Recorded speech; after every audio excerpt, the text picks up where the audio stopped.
वही जाति समीकरण को कहा जा सकता है कि आगे बढ़ाते हैं, भरपाई करते हैं। खैर की बात 36, 29, 27 एससी और ये पुरुष लगभग 2 लाख के आसपास जो यहां पर पुरुष मतदाता है।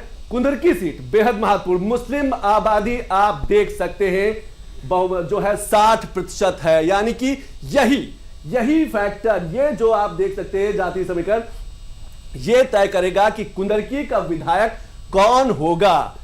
और ये ओबीसी 18%, एससी 11, जनरल 9, अन्य 2, ये कुल वोटर लगभग 3,95,000 के आसपास कुंदरकी के कुल मतदाता है, कुल वोटर है। लेकिन सबसे बड़ी नजर, और शायद इसीलिए इस कुंदरकी सीट को लेकर कई तरीके के सियासी संग्राम, कई तरीके के बयानबाजी, कई तरीके के आरोप प्रत्यारोप का दौर भी इस बार के चुनाव में देखा गया। तो यह बेहद महत्वपूर्ण, कुंदरकी को लेकर कई बड़े बयान भी सामने आए हैं। तो यह एक बड़ा फैक्टर है जो मुस्लिम आबादी का है, वो है 60%। और उत्तर प्रदेश की 9 सीटों में कुंदरकी बेहद महत्वपूर्ण। मझवा की बात करें, ओबीसी फिर एक बार बड़े फैक्टर के रूप में वहां पर है, लगभग 45% है मझवा सीट की बात करें। जनरल 25, एससी 15, मुस्लिम 7, अन्य 8, पुरुष लगभग 2 लाख के आसपास, कुल वोटर लगभग 4 लाख, 3,99,000, लगभग 4 लाख वोटर के आसपास। और महिला जो मतदाता है 1.84 जो लाख। एक समय की बड़ी खबर आई, महाराष्ट्र विधानसभा रुझानों में एनडीए ने शुरुआती घंटे में अर्धशतक लगा लिया, यानी कि 50 सीटों के आसपास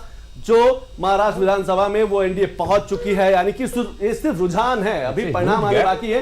ये सिर्फ और सिर्फ बढ़त हम दिखा रहे हैं। महाराष्ट्र विधानसभा के रुझानों में एनडीए 50 सीटों पर लीड लेकर चल रही है, यानी कि महाविकास आघाड़ी को लेकर। महाविकास आघाड़ी का भी एक आंकड़ा है कि 6 सीटों पर आगे है। रुझानों में महाविकास आघाड़ी भी 6 सीटों पर आगे। एक बड़ी खबर इस समय महाराष्ट्र विधानसभा के 288 सीटों में एनडीए अभी लीड लेकर 50 सीटों पर आगे चल रही है। अभी शुरुआती रुझान है। विजय जी किस तरीके से देख पा रहे हैं, क्योंकि अभी रुझान हम कह सकते हैं, लेकिन अभी कई ऐसे बड़े फैक्टर, बड़े क्षेत्र है महाराष्ट्र में, चाहे विदर्भ की बात करें, नागपुर की तरफ एरिया की बात करें, काफी कुछ बदलाव होने की संभावना है। नहीं, देखिए, मैं महाराष्ट्र में ज़्यादा बदलाव देखने की नहीं देख पा रहा हूं, क्योंकि हरियाणा में जरूर बदलाव हो गया था, लेकिन हरियाणा और महाराष्ट्र के पैटर्न में बिल्कुल भिन्नता है।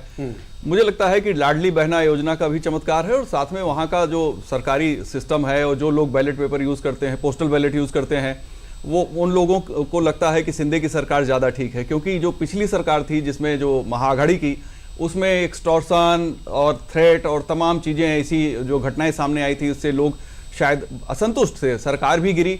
उनके जो कोर इश्यूज थे शिवसेना का, उन्होंने छोड़ दिया था उद्धव ठाकरे ने, तो शिंदे ने पूरी तरीके से एक पार्टी ही कब्जा कर ली, उनको शिवसेना का नाम ही बदल गया, उद्धव